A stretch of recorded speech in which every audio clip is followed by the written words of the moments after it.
In the shifting, fragile world of the bold and the beautiful, where every truth arrives too late and every secret carries the weight of a quiet explosion, the week of April 13th. 2026 does not simply promise drama. It signals a turning point in which carefully constructed illusions begin to collapse under the pressure of revelation, forcing each character to confront not only what they have done, but who they have become in the process. What begins as whispers behind closed doors slowly escalates into a cascade of exposure, betrayal, and irreversible choices, and at the center of this unraveling stands Ivy Forrester, whose calculated interference in the lives of others is about to be dragged into the light in a way she cannot control, cannot redirect, and cannot survive without consequences.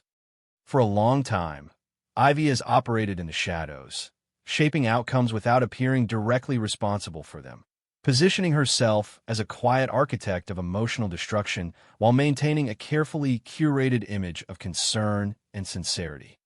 Her actions toward Electra Forrester and Will Spencer were never impulsive. They were deliberate, strategic, and rooted in a desire to control the narrative rather than participate in it honestly. By ensuring that Electra could not find her way back to Will, Ivy did more than sabotage a relationship.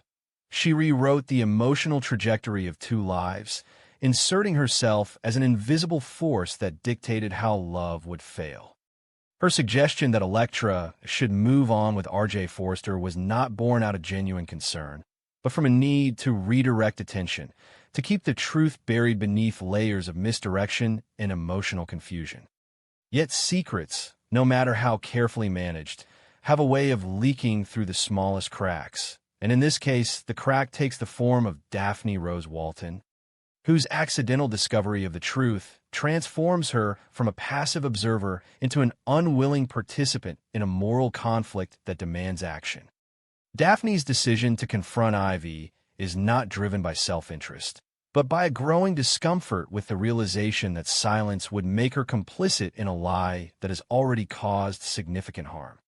When she first challenges Ivy, the confrontation is tense but contained, a private moment charged with unspoken threats and fragile restraint.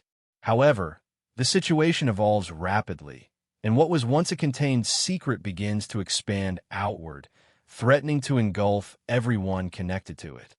The escalation comes with the involvement of a figure known for both perception and persistence, someone who refuses to accept half-truths or carefully constructed narratives, the looming presence of an ultimatum that Ivy cannot easily dismiss. Whether it comes from Daphne directly or from forces she has inadvertently set in motion, the pressure on Ivy intensifies, forcing her into a corner where denial becomes less effective and confession more dangerous. The psychological strain of maintaining control begins to show, revealing cracks in her composure that she can no longer hide. For someone who has built her power on subtlety, being forced into the open is not just a loss of advantage.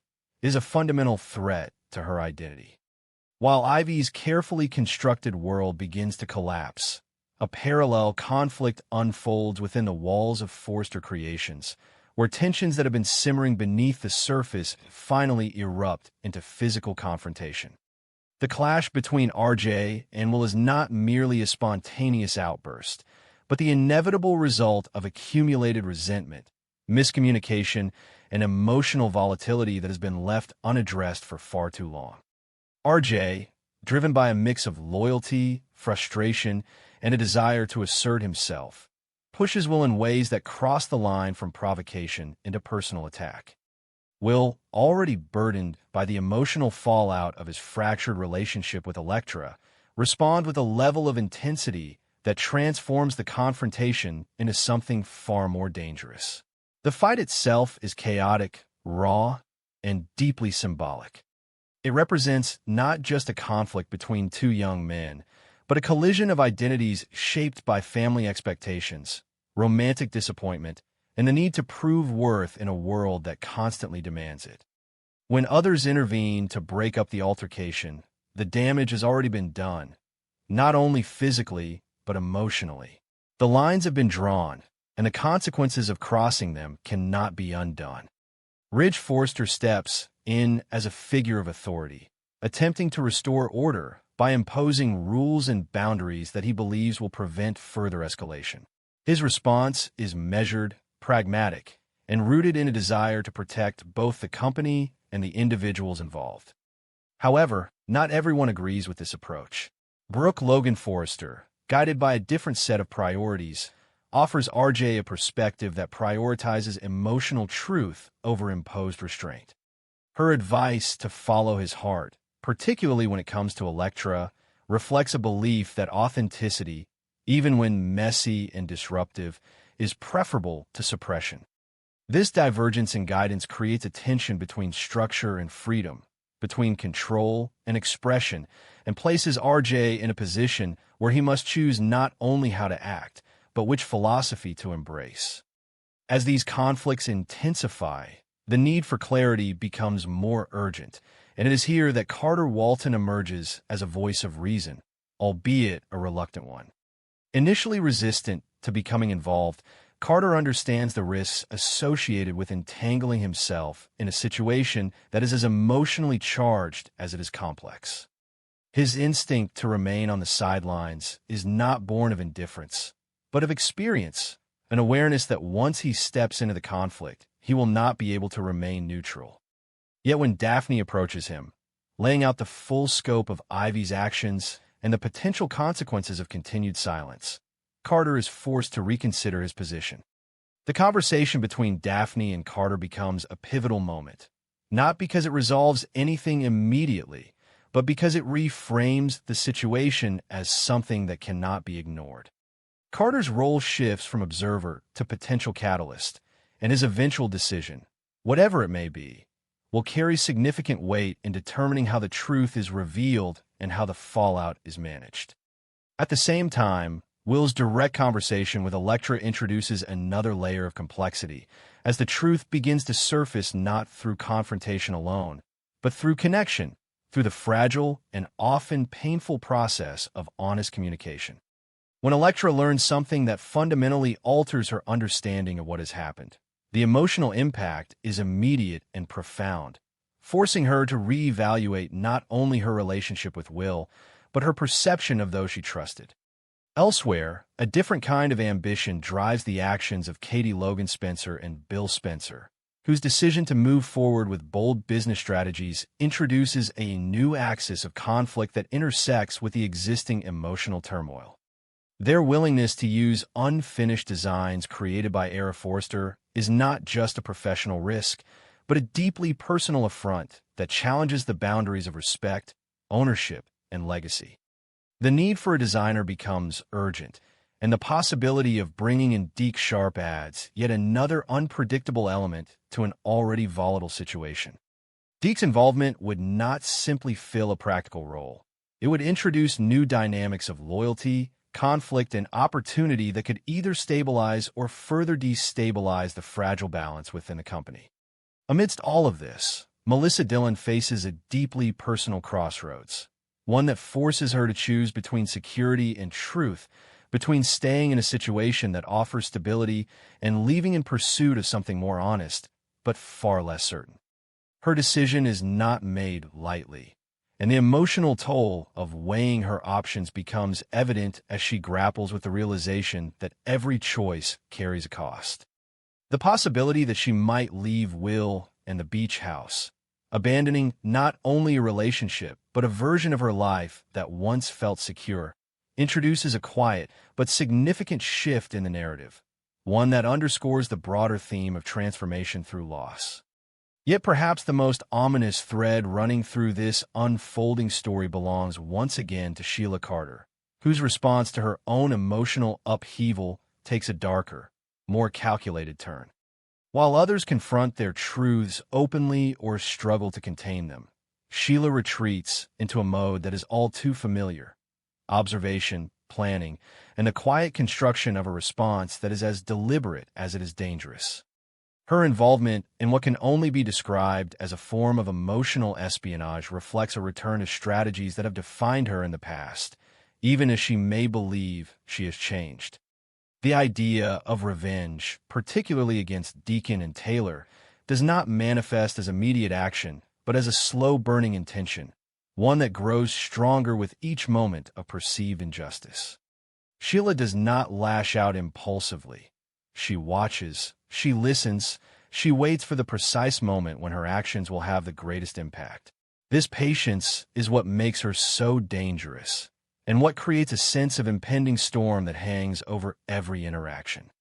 The question is not whether she will act, but how far she is willing to go and who will be caught in the fallout when she does.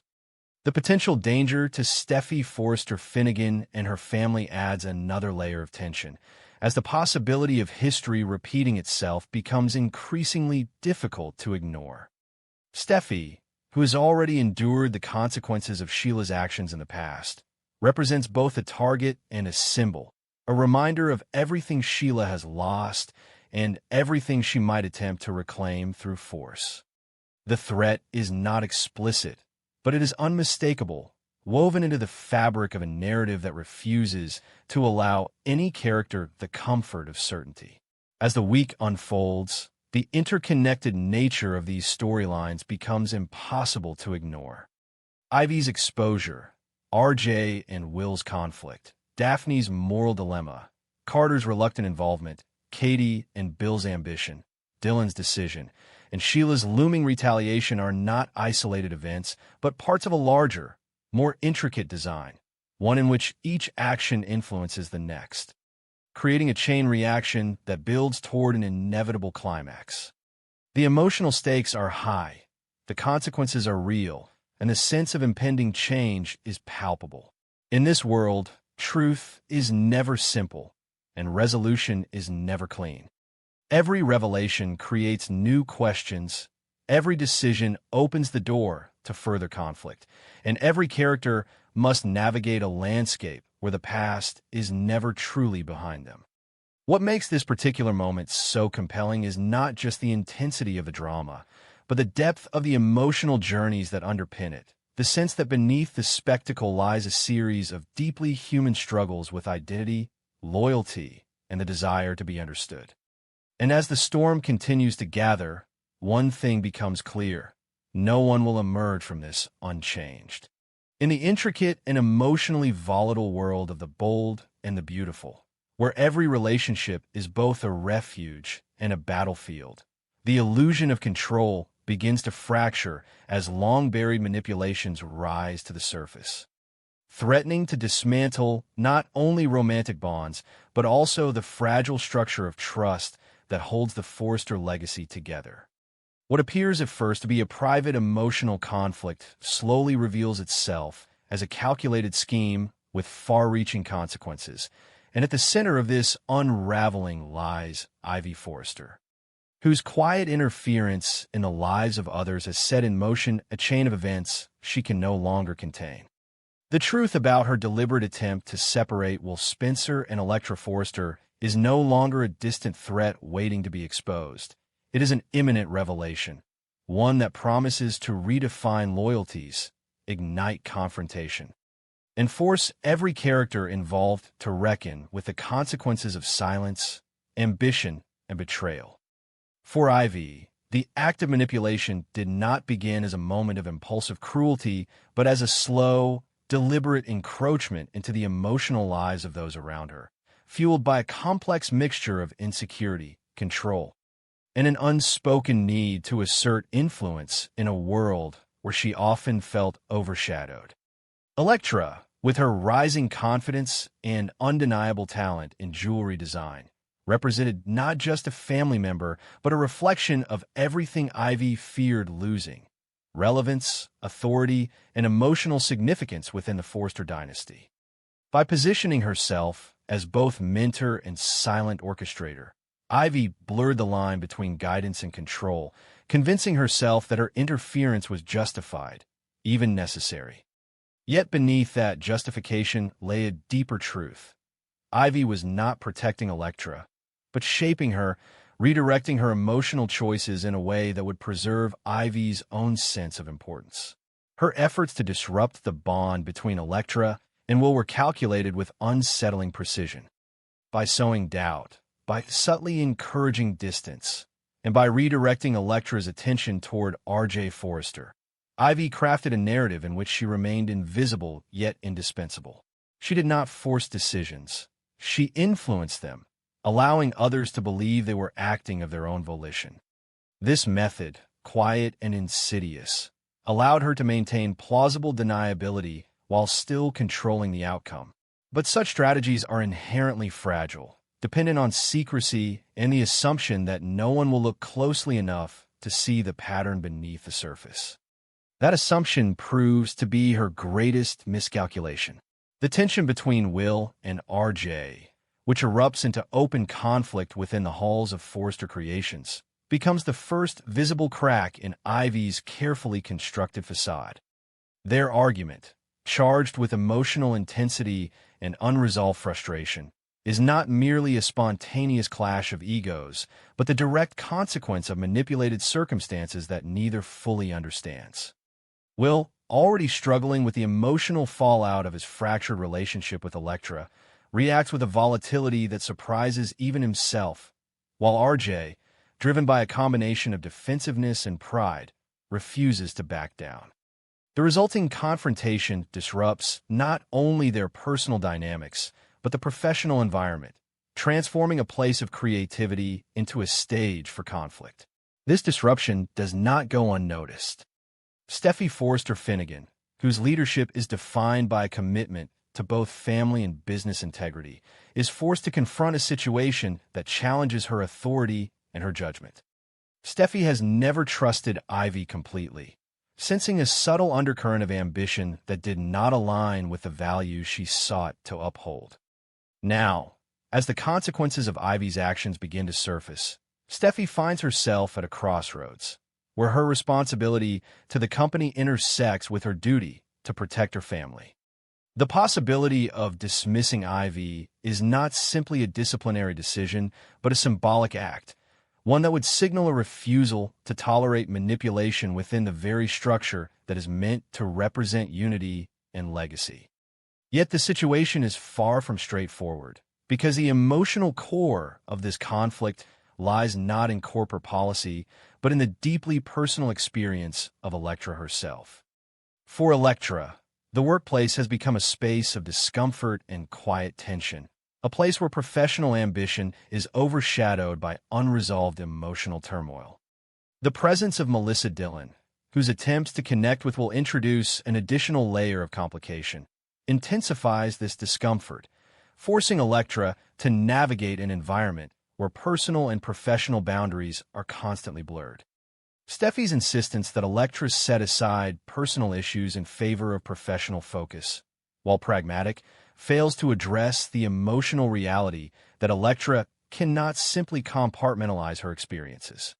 The expectation that she remain composed in the face of ongoing manipulation places an unfair burden on her, one that grows heavier with each passing moment. What makes Elektra's position even more painful is the eventual realization that the source of her confusion and distress is not external, but deeply embedded within her own family. The truth about Ivy's actions, once revealed, transforms Elektra's understanding of her past interactions, casting doubt on every piece of advice, every moment of guidance, every decision she believed to be her own. The betrayal is not just romantic, but familial, striking at the core of trust that defines her relationship with her aunt. The mentor she relied upon, the figure she believed was supporting her growth, is exposed as the architect of her emotional disorientation. This revelation does not come with immediate clarity or resolution. Instead, it creates a vacuum of certainty, forcing Elektra to reconstruct her sense of self in the absence of the guidance she once trusted.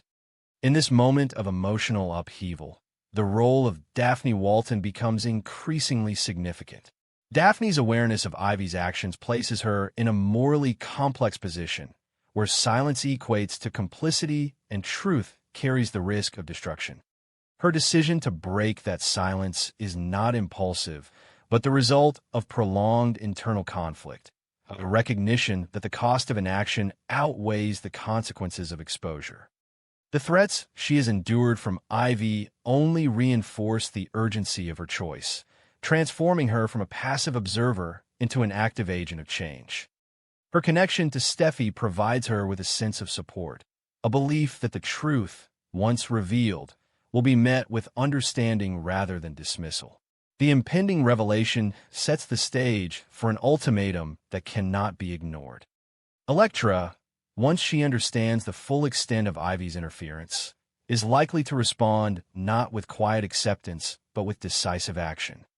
The possibility that she might refuse to continue working with Ivy introduces a new layer of tension, one that extends beyond personal conflict into the realm of professional consequence. Electra's potential departure from Forrester Creations is not merely a threat but a realistic outcome, one that carries significant implications for the company's future. Her work in the jewelry line represents not only creative talent, but strategic value, a direction that Steffi is unlikely to abandon without resistance. This dynamic places Steffi in an increasingly complex position, where she must balance her desire to uphold family unity with the practical necessity of retaining key talent.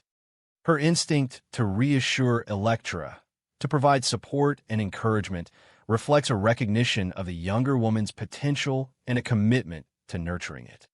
At the same time, Steffi must confront the reality that Ivy's actions have undermined that potential, creating an environment in which trust cannot easily be restored.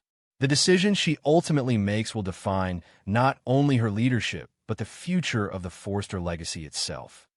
For Ivy, the consequences of exposure are not limited to professional repercussions.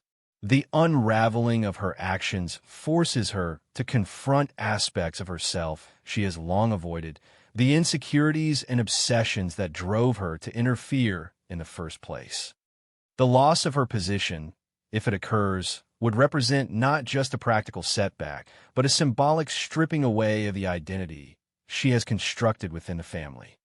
Without the role of mentor, without the ability to influence outcomes from behind the scenes, Ivy is left to face a version of herself that is no longer defined by control, but by vulnerability.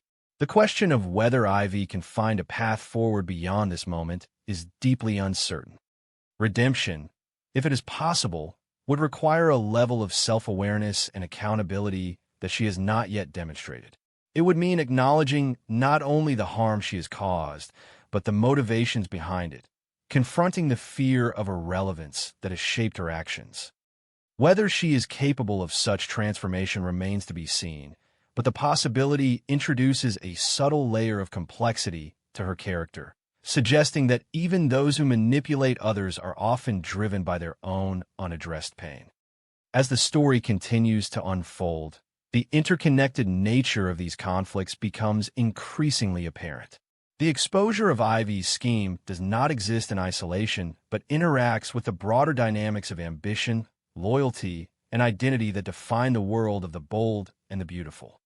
Each character, from Will and RJ to Electra and Steffi, is forced to navigate a landscape where trust is fragile and every decision carries the potential for unintended consequences. What emerges from this convergence of events is not a simple resolution, but a deeper exploration of the cost of control, the fragility of trust, and the complexity of human motivation. The drama lies not only in what happens, but in why it happens, in a recognition that behind every act of betrayal is a desire to protect something, even if that protection comes at the expense of others. And as the truth finally comes to light, the question that lingers is not whether the damage can be undone, but whether those involved can find a way to